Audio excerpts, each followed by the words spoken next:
Evangelho conforme João, capítulo 13, versículo 1 em diante. Esse texto que nós vamos ler, meus irmãos, faz parte desse contexto da ceia de Jesus. Antes do nosso amado Jesus comer a refeição da Páscoa e depois instituir a ceia com os apóstolos, acontece essa cena maravilhosa. E não apenas uma cena inspiradora, mas o Senhor, a partir desse ato, Ele deixa uma missão para cada um de nós. Jesus, Ele foi um exemplo a ser seguido. Mas Jesus nunca deixou para nós algo impraticável, pelo contrário. Jesus, Ele mostrou para nós a possibilidade de cumprir muitas coisas que Ele deixou para que cumpríssemos por intermédio dEle. Tudo que nós fazemos debaixo de uma ordenância de Cristo só pode ser cumprido por intermédio de Cristo. Só pode ser feito por intermédio de Cristo e não por méritos próprios. E o que nós vamos ler nessa noite, estudarmos essa noite, só pode ser feito através dos méritos de Cristo em nossa vida. E o texto nos diz o seguinte: antes da festa da Páscoa, Jesus sabia que havia chegado a sua hora de deixar esse mundo e voltar para o Pai. Ele tinha amado os seus discípulos durante o seu ministério na terra e os amou até o fim. Estava na hora do jantar e o diabo já havia instigado Judas, filho de Simão Iscariotes, a trair Jesus. Jesus sabia que o Pai lhe dera autoridade sobre todas as coisas, que viera de Deus e voltaria para Deus. Assim levantou-se da mesa, tirou a capa, enrolou uma toalha na cintura, depois derramou água numa bacia e começou a lavar os pés de seus discípulos, enxugando-os com a toalha que estava em sua cintura. Quando Jesus chegou a Simão Pedro, esse lhe disse: "O Senhor vai lavar os meus pés?" Jesus respondeu: "Você não entende agora o que estou fazendo, mas algum dia entenderá." "Lavar os meus pés? De jeito nenhum," protestou Pedro. Jesus respondeu: Se eu não os lavar, você não terá comunhão comigo." Simão Pedro exclamou: "Senhor, então lava-me também minhas mãos, minha cabeça e não somente os pés." Jesus respondeu: "A pessoa que tomou banho completo só precisa lavar os pés para ficar totalmente limpa. E vocês estão limpos, mas nem todos." Pois Jesus sabia quem o trairia. Foi a isso que se referiu quando disse: "Nem todos vocês estão limpos." Depois de lavar os pés deles, Jesus vestiu a capa novamente, retornou a seu lugar e perguntou: "Vocês entenderam o que fiz? Vocês me chamam Mestre e Senhor, e têm razão, porque eu sou. E uma vez que eu, seu Senhor e Mestre, lavei seus pés, vocês devem lavar os pés uns dos outros. Eu lhe dei um exemplo a ser seguido. Façam como eu fiz a vocês. Eu lhes digo a verdade: o escravo não é maior que o seu senhor, nem o mensageiro é mais importante que aquele que o envia. Agora que vocês sabem essas coisas, serão felizes se a praticarem." Senhor Deus e Pai, essa é a tua palavra e nós te louvamos por ela. Abra os nossos corações para nós ouvirmos. E não apenas ouvirmos, mas que o nosso coração esteja aberto para encontrar morada em cada coração. Repreendemos tudo aquilo que tenta nos afastar do propósito dessa noite, em nome de Jesus, para que o Senhor seja glorificado em nossa vida nessa noite.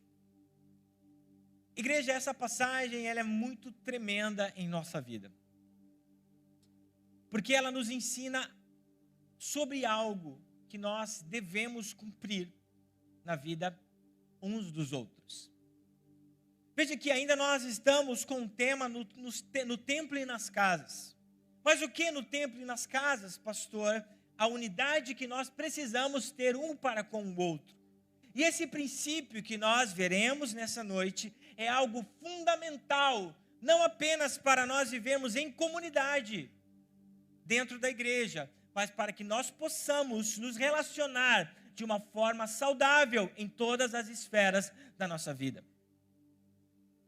E para nós entendermos melhor do que eu estou falando e dar sentido, faz-se necessário ler um texto do apóstolo Paulo para contextualizar o tempo que nós estamos vivendo. E não somente esse tempo, mas os tempos anteriores que foi vivido nessa terra e aqueles que estão por vir. O apóstolo Paulo, em sua carta aos Romanos, no capítulo 12, no versículo 1 e 2, ele diz o seguinte: portanto, irmãos, veja que Paulo está concluindo um assunto aqui. Portanto, irmãos, suplico-lhes que entreguem o seu corpo a Deus, por causa de tudo o que Ele fez por vocês, e que seja um sacrifício vivo e santo, do tipo que Deus considera agradável. Essa é a verdadeira forma de adorá-lo. Não imitem o comportamento e os costumes desse mundo, mas deixem que Deus os transforme por meio de uma mudança em seu modo de pensar, a fim de que experimentem a boa, agradável e perfeita vontade de Deus para vocês. Igreja, esse texto abre muitas coisas ao nosso entendimento. A primeira é que, se nós queremos viver o princípio do céu, se nós queremos viver o propósito de Deus para a nossa vida e herdarmos a eternidade, é necessário que nós vivamos a contramão do mundo. É necessário que nós sejamos o oposto daquilo que nós vivemos em uma sociedade sem Deus. Aí eu puxo o texto que eu li de Paulo aos Romanos. A grande questão desse texto é que antes você vai ver o apóstolo Paulo no capítulo 11 contextualizando algumas coisas. Olha, vocês estão agindo de uma forma equivocada.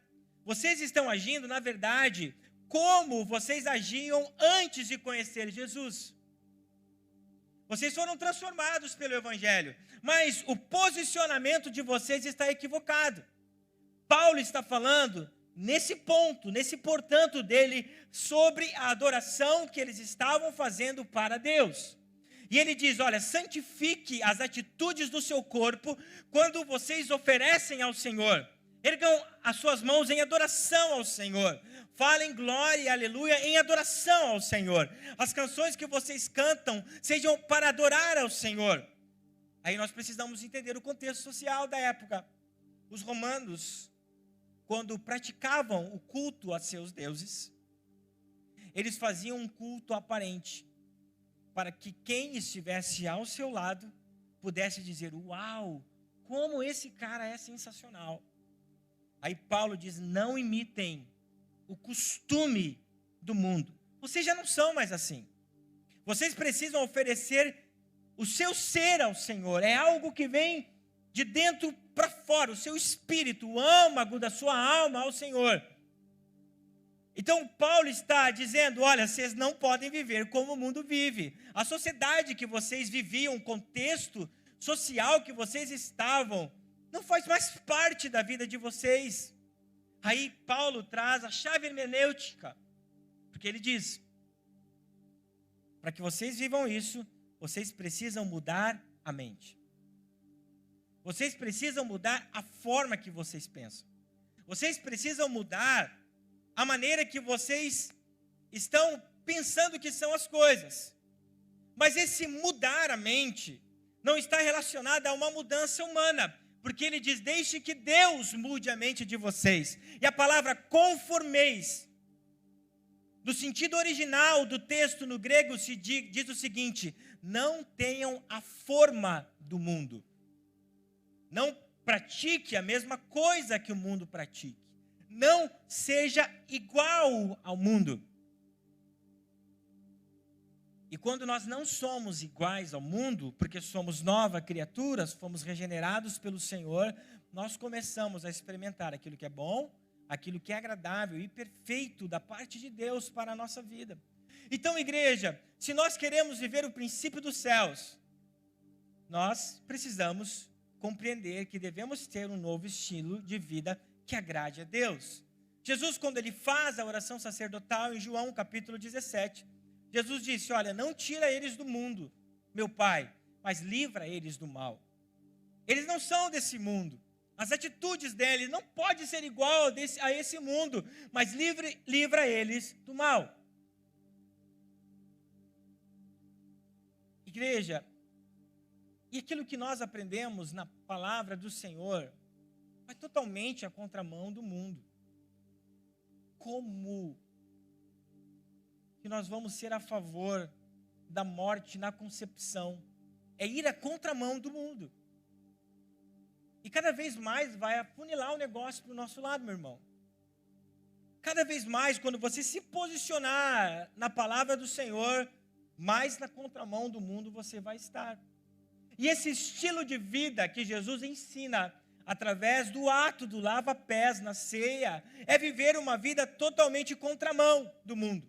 Porque a Bíblia, através do lava-pés, nos ensina algo muito interessante. Ele nos ensina a submissão que nós precisamos ter uns aos outros. Qual é o grande problema da sociedade atual? Porque todo mundo quer ser chefe, todas as pessoas querem mandar no outro, todas as pessoas querem ser superiores. E Jesus ensina ao contrário. Qual o problema dos casamentos, pastor? É que um sempre quer ser superior ao outro. Qual o problema do relacionamento dos pais com os filhos? Os filhos querem ser superiores aos pais. Em todas as camadas sociais, nós estamos vendo as pessoas andarem contra a Bíblia. E se nós queremos viver o propósito de Deus para nós, nós precisamos olhar para aquilo que o texto bíblico nos ensina a vivermos. E Jesus, e nós vamos ver isso na frente, mas eu adianto um pouco, ele disse: para que vocês sejam felizes, ele fala isso, façam de fato isso. Se nós queremos ser felizes nos nossos relacionamentos, na igreja ou em qualquer lugar, nós precisamos compreender que jamais devemos olhar para os outros de uma forma superior. O próprio Jesus disse em Mateus capítulo 20, versículo 28, pois nenhum filho do homem veio para ser servido, mas para servir e dar a sua vida em resgate de muitos. Isso é um discurso muito confrontante dentro de uma sociedade hedonista, dentro de uma sociedade superior, dentro de padrões que estão fora da Bíblia. Mas se nós queremos viver aquilo que é perfeito, nós precisamos buscar aquilo que Cristo nos ensinou.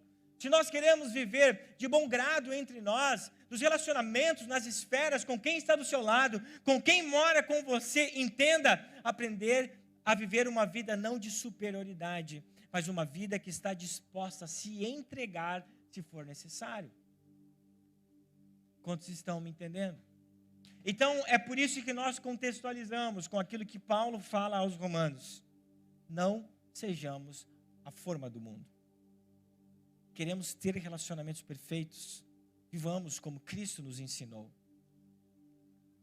Eu dividi esse recorte do texto de João 13 em 3 partes.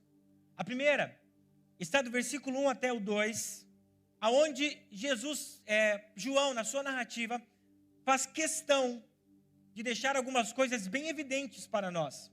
A primeira é que Jesus nos amou até o fim. E o texto diz o seguinte: antes da festa da Páscoa, Jesus sabia que havia chegado a sua hora de deixar esse mundo e voltar para o Pai. Ele tinha amado seus discípulos durante todo o seu ministério na terra e os amou até o fim. E estava na hora do jantar e o diabo já havia instigado Judas, filha de Simão Iscariotes, a trair Jesus. A narrativa de João 13 até 17, 5 capítulos, fala sobre a intimidade de Jesus com os apóstolos. Do capítulo 1 até o 12, nós vamos olhar o ministério público de Jesus.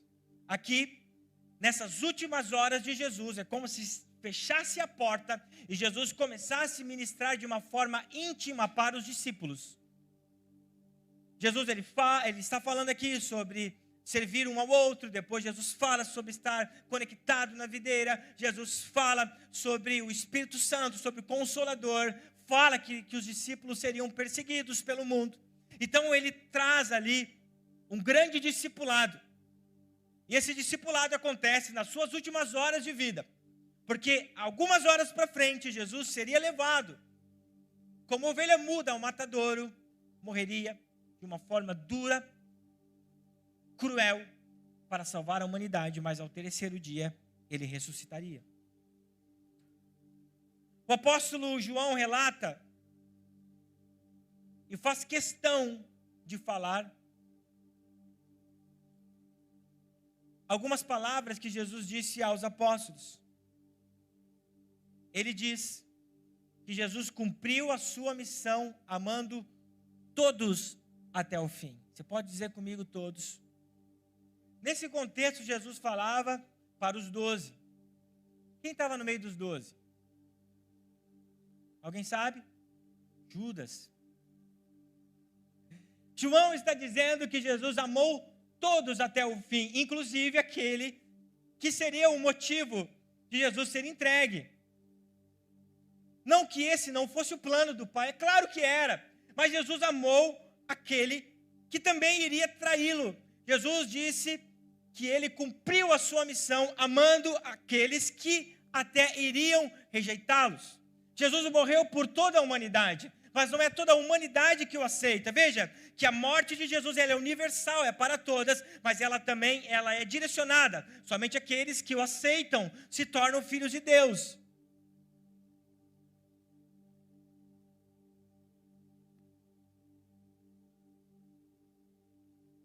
Nós identificamos o amor de Jesus pelas suas ovelhas. E Jesus dizendo, eu fiz aquilo que eu precisava. Então ele diz, agora chegou a minha hora. João capítulo 12, versículo 17, diz o seguinte, agora minha alma está angustiada. Acaso devorar, Pai, salva-me desta hora. Mas foi exatamente por esse motivo que eu vim. A humanidade de Jesus, a carne de Jesus, embora não fosse pecadora, Jesus não pecou. O desejo da alma dele era, quem sabe, fugir daquele momento. Porque a oração nos mostra isso, a oração de Getsemane também mostra isso. Mas ele disse, não, eu vim para cá, vou cumprir, e vou até o fim, morrer para a humanidade, para que o seu propósito se cumpra na vida de todos aqueles. Até mesmo aqueles que viram as costas para mim, como Judas. Essa primeira parte do texto que João fala nos faz entender que Jesus nos amou até o fim. E daí eu linko com a mensagem da semana passada, ao ponto de ir atrás de uma ovelha que deixa o aprisco, porque ele ama todos de uma forma individual. Eu preciso que você entenda toda a contextualização até nós chegarmos aonde nós queremos. A segunda divisão que eu fiz do texto está do versículo 3 até o 11, que nos mostra Jesus como servo de todos. E o texto diz o seguinte, Jesus sabia que o Pai lhe dera autoridade sobre todas as coisas, e que viera de Deus e voltaria para Deus. Assim levantou-se da mesa, tirou a capa, enrolou uma toalha na cintura, depois derramou água numa bacia e começou a lavar os pés de seus discípulos, enxugando-os com a toalha que estava em sua cintura.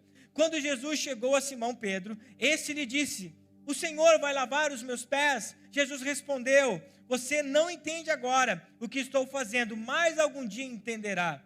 Lavar os meus pés? De jeito nenhum, protestou Pedro. Jesus respondeu, se eu não lavar, você não terá comunhão comigo. Simão Pedro exclamou, Senhor, então lava também as minhas mãos e a minha cabeça, e não somente os meus pés. Jesus respondeu, a pessoa que tomou banho completo só precisa lavar os pés para ficar totalmente limpa. E vocês estão limpos, mas nem todos. Pois Jesus sabia quem o traíra. que se referiu quando disse: nem todos estão limpos. João, ele faz questão de fazer um contraste sobre a vida de Jesus. E é aí que nós vamos começar a entrar naquilo que nós precisamos nessa noite.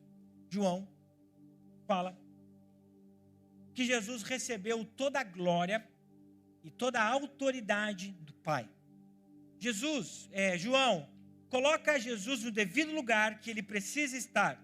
Jesus, um homem 100% Deus e 100% homem, recebeu do Pai glória, autoridade, soberania, supremacia. Ele era o Deus Todo-Poderoso que morreria numa cruz, mas também que estava na ceia com os apóstolos. Então, antes de entrar no lava-pés, João, ele faz um contraste. Ele de fato é o Todo-Poderoso. Ele de fato recebeu toda a glória do Pai.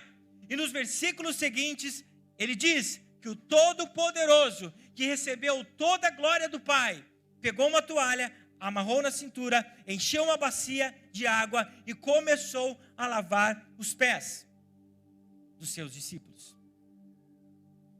O versículo 4 fala sobre lavar os pés. Era o costume na Galileia, na Palestina, no tempo de Jesus, que todo homem que convidasse alguém para ir na sua casa, participar de uma refeição, sentar ao redor da mesa, sempre colocava alguém para receber essa pessoa na porta, para que pudesse lavar os seus pés. Mas de acordo com os historiadores, quem era escolhido para lavar os pés do convidado ou dos convidados era o mais baixo escalão que pudesse ter dos servos daquele homem. Era o servo mais baixo que era colocado para fazer esse ato de lava-pés. Na Palestina, nos tempos de Jesus, as estradas eram com muita poeira.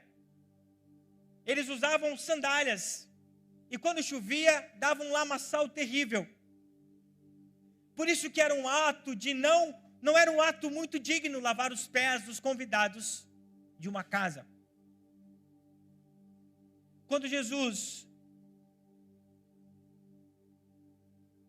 colocou o convite para os discípulos a participar da refeição da Páscoa, ele chamou 2 apóstolos e os comissionou para que fizessem toda a cerimônia da Páscoa. E quando eles chegassem no local que foi estipulado, os apóstolos chegariam e participariam da ceia. Alguns historiadores, comentaristas dizem que possivelmente os apóstolos, os 2 encarregados, se esqueceram de contratar um servo para lavar os pés dos convidados da ceia pascual. Então, de uma forma acelerada, arrogante, soberba, todos os apóstolos chegaram, não tem ninguém para lavar os pés. Eles sentaram ao redor da mesa. Estavam esperando a refeição pascual. Mas eles sabiam que era de costume se purificar antes de comer da refeição. E sabe quando vem aquele pensamento que nós temos? Vixe, ninguém vai lavar? Será que Pedro não vai lavar? Está Timóteo ali. Eu até posso, mas olha só. Não, o Timóteo tem frieira, eu não vou lavar os pés dele, não. A arrogância dos apóstolos, dos discípulos, a falta de humildade, não permitiu que eles tivessem a coragem ou a humildade de lavar os pés. Então Jesus, servo de todos, se dispôs voluntariamente a lavar os pés dos seus discípulos. Olha para mim, inclusive de Judas, inclusive do traidor. Jesus, ele vai até todos, Chega em Pedro, o apóstolo Pedro, certamente envergonhado, dizendo: caramba, por que eu não fiz isso?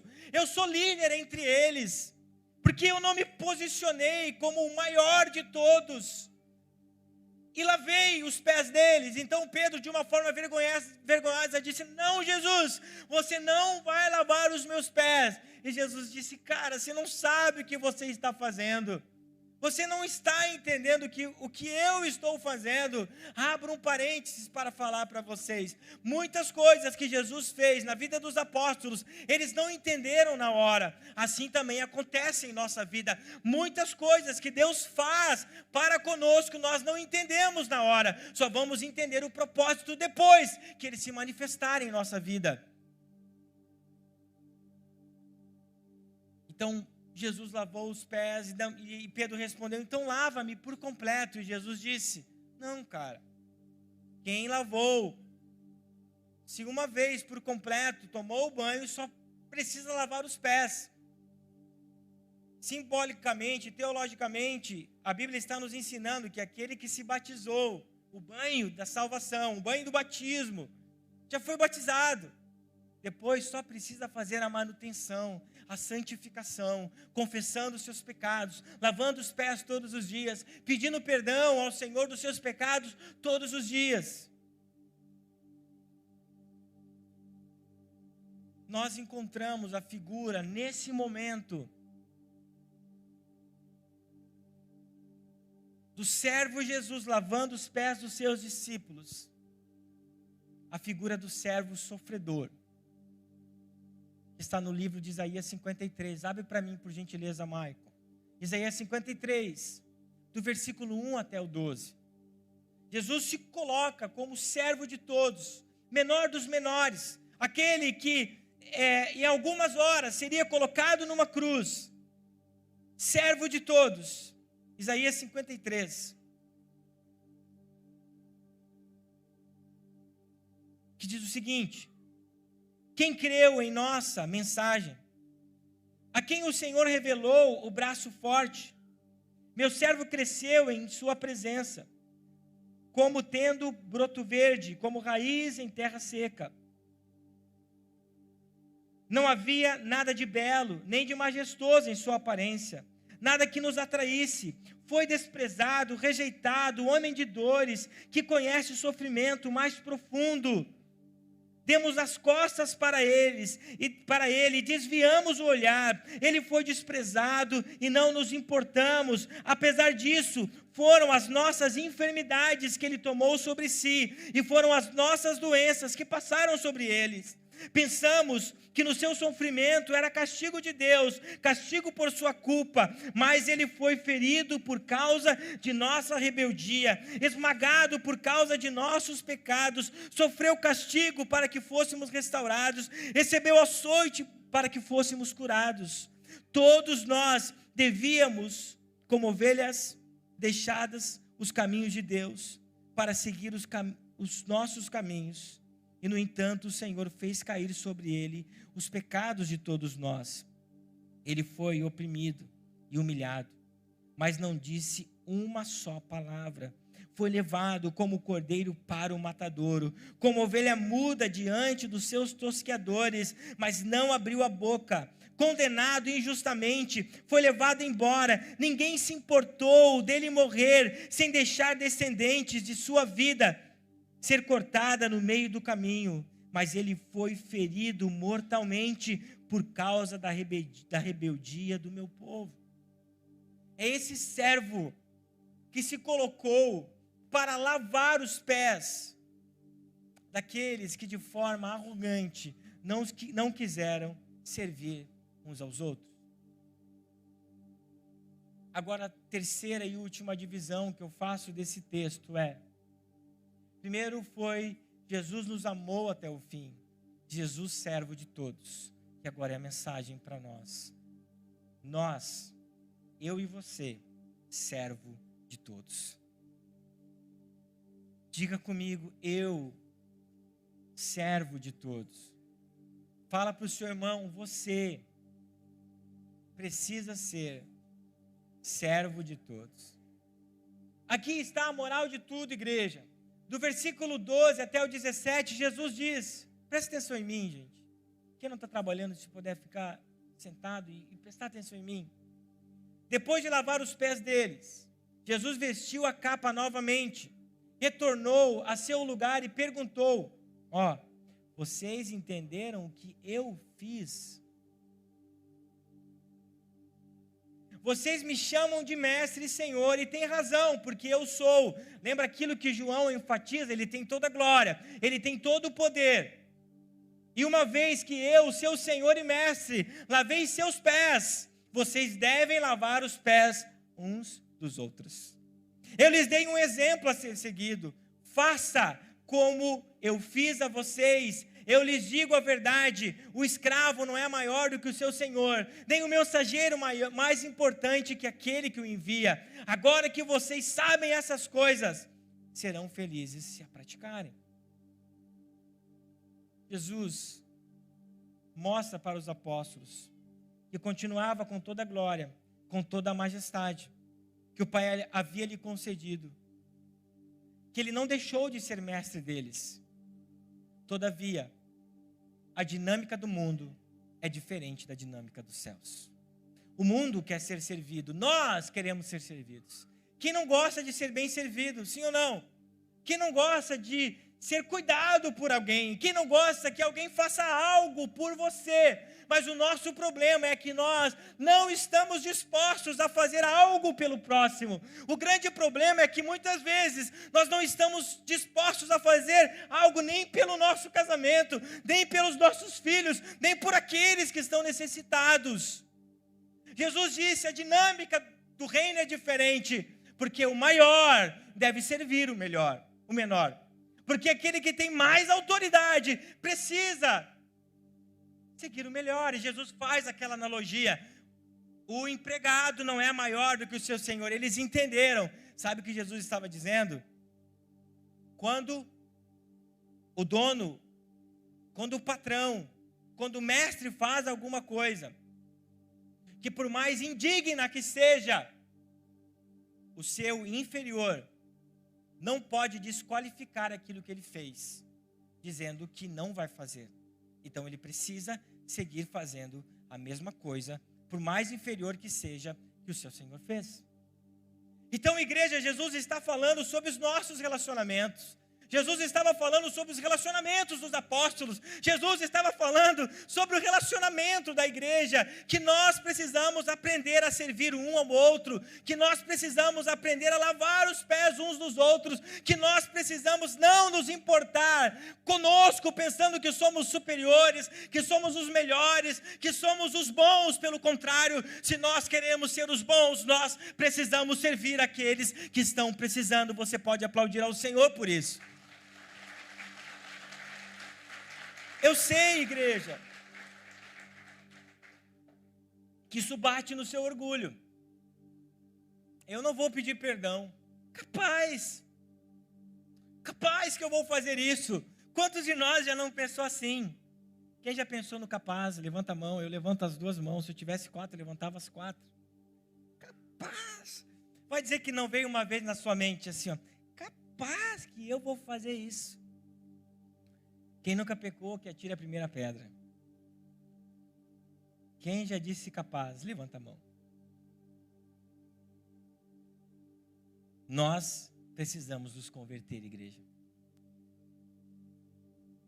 Porque aquele que tem toda a autoridade, porque aquele que é Deus, que é Senhor, que é soberano, se colocou como servo de todos.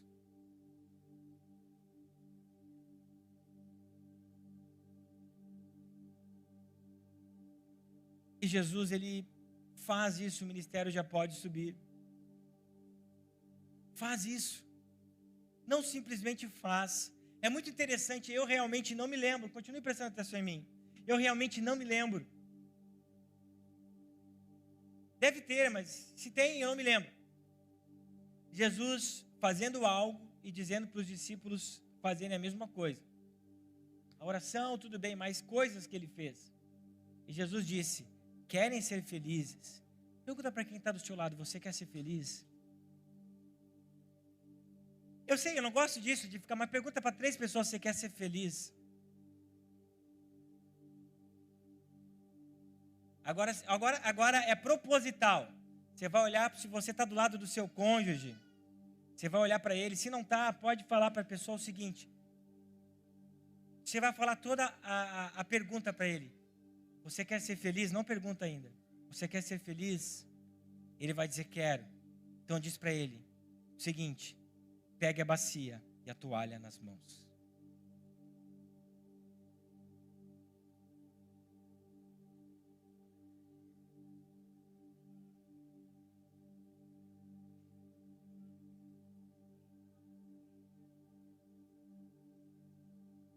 É isso que Jesus disse.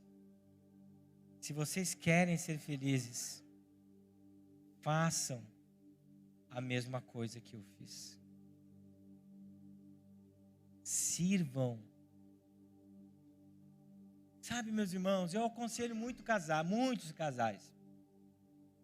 Eu não sou psicólogo, mas eu acho que eu vou pro teu lado, pai. Eu você. Caramba, meu. Às vezes a minha vontade, quando eu aconselho casais, eu sempre vou começar a fazer isso. Eu vou passar ali na São João antes, vou comprar 2 bicos. 2 bicos. Porque você vai ver que os caras estão discutindo. É porque ele disse isso pra mim. Ele disse que não me ama. Ele não tirou a toalha de cima da cama. Irmão, pega a toalha, pega a bacia e vai resolver os teus problemas que são tão pequenos. É mais fácil viver em paz do que viver em guerra. Nunca esqueça dessa frase. Minha sogra que disse isso uma vez. É melhor ter paz do que razão. É melhor você estar numa casa em paz. Se você tem razão, deixe que Deus te justifique. Não existe nada melhor do que você chegar na sua casa e ter alegria na presença do Senhor. Meu irmão, não existe nada melhor do que você chegar no seu trabalho, aquela pessoa que ofendeu, e você de uma forma sábia, espiritual, você vai pegar a bacia, de uma forma figurada, você está me entendendo? Vai pegar a bacia, a toalha e vai dizer, tenha um bom dia. É melhor ter paz do que razão. É melhor viver alegria. É melhor se humilhar.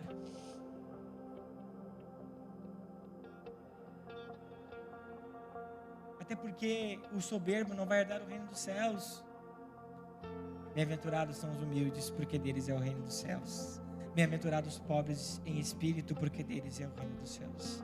Bem-aventurados aqueles que choram por eles, porque eles serão consolados. Vamos nos colocar em pé.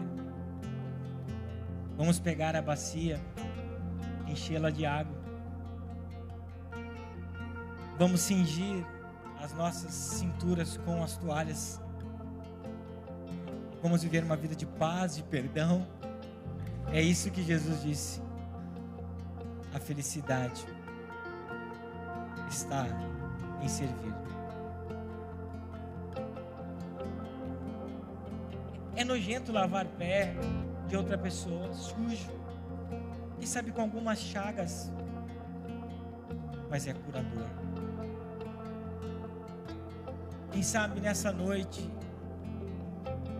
essa sujeira representa, preste atenção, algo muito profundo que fizeram para você na sua alma, que marcou. Essa noite decida pegar a toalha e a bacia. Feche os teus olhos. Ore ao Senhor. Pense para quem você precisa pegar a bacia.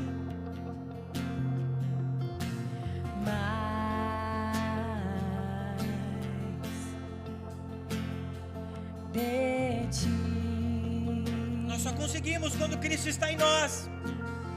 Isso nós não conseguimos fazer por nós. É muito difícil. Mas quando Cristo está em nós, nós conseguimos.